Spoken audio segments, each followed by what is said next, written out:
Maksudnya sekolah yang dia impikan untuk anaknya, dia tuh pengen hari pertama sekolah, dia cerita terakhir hari pertama sekolah pengen nganter anaknya gitu di sekolah. Ya kalian tahu lah Sampurna Academy kan mahal sekali ya gitu. Di Cita Mirzani kalau punya anak pasti dia melakukan yang terbaik, dia pengen nganter anak sekolahnya dok. Berarti bisa dibilang Pak, kok boleh masuk sih Pak? Udah banget. Jadi, emang udah masuk duluan? Dia bilang Nanya aja. dok sedih rasanya kalau seandainya lagi kayak gini nggak Kan aku bisa dari nemuin subuh anak. itu kan baru datang nanya Pak. Tapi dok, sering menemui nggak sih anak Apa? ya anaknya sering ketemu nggak? Kalau sering ketemu enggak kayak gitu, karena kan saya juga ada pendidikan, tapi biasanya kalau ada hal-hal yang penting banget kayak gitu seandainya kaminya nggak bisa dihubungin, karena kan nggak bisa leluasa ngubungin di sana kan, harus tunggu Nikita Mirzani yang menelpon kayak gitu. Nah kalau seandainya ada sebuah hal yang keputusan apa tentang anaknya, biasanya kalau nggak nelpon saya, nelpon Ica, nelpon Dea kayak gitu. Dok, tapi selama pas saat telepon ada keluhan-keluhan nggak sih dok selama di dalam dok? Oh enggak. Dia enggak bertanya, enggak ada. Anak-anak. Ya dia kalau dengan saya, khusus dengan saya itu ngomongin anak-anak kayak itu. Kalau seandainya masalah atau di dalam mungkin membahasnya dengan Bang Fahmi mungkin ya kayak gitu.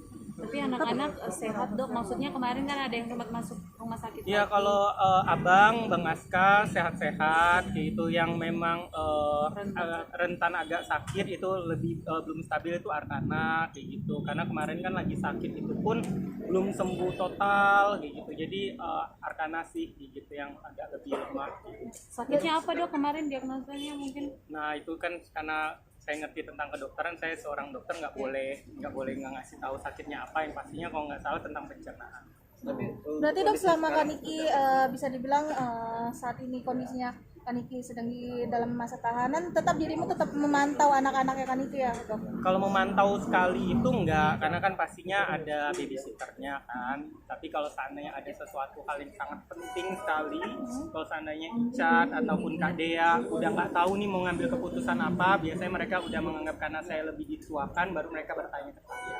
Jadi yang lebih hampir mungkin yang benar-benar into banget dengan anaknya ya pasti Icat sama Kak Dea.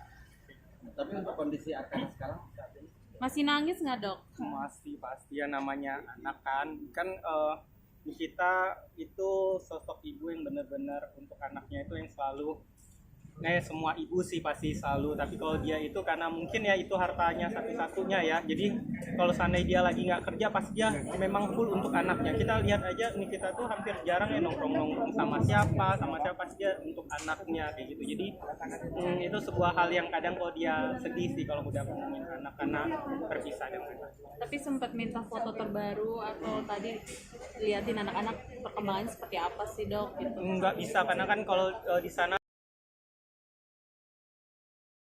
bisa ketemu langsung. Biasanya kalau saya ketemu di belakang lewat jeruji kan kayak gitu itu. Tapi saya nggak tahu apa anaknya datang ke bisa datang ke rutan Pondok Bambu atau enggak. Saya juga nggak nanya.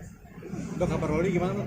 Kabar Loli lagi masih pendidikan kan kayak gitu, masih pendidikan. Untuk berapa lama nggak tahu. Untuk pendidikan yang pastinya untuk memperbaiki juga dari segi mental, karena kan cukup terpukul juga, bukan terpukul karena masalahnya, tapi terpukulnya karena teringat apa yang sudah dia rasakan karena kisah hubungan sebelumnya kayak gitu ya.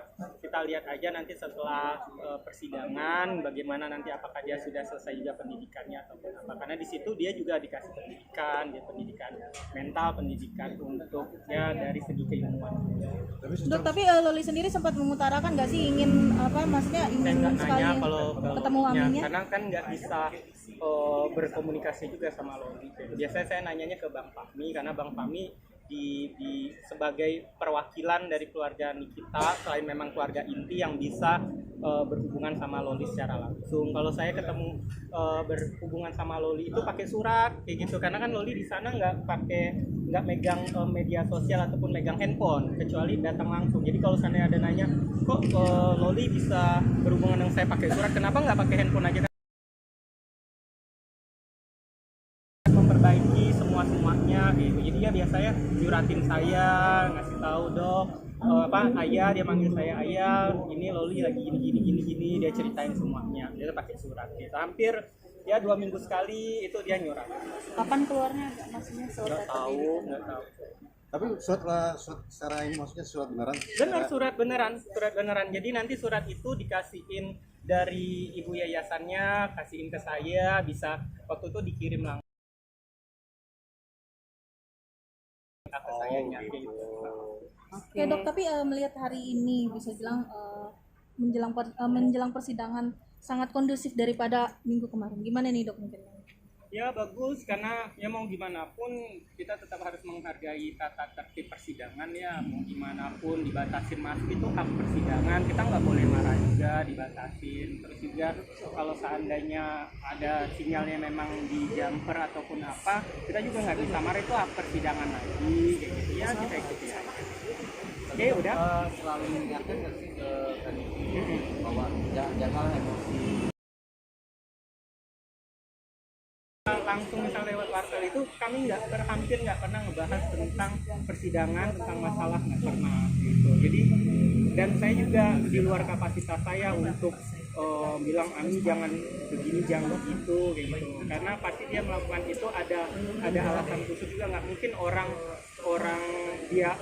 nggak ada masalah tiba-tiba marah, itu nggak mungkin. Dia punya hak juga untuk memperjuangkan hak dia, karena ini kan memperjuangkan tentang kebebasan kan kayak gitu. Mau gimana pun mungkin mas-mas mbak wartawan di sini kalau seandainya tentang kebebasannya mau direnggut kan pasti juga ada emosinya juga. Kita juga harus mengerti juga point of view-nya Nikita juga.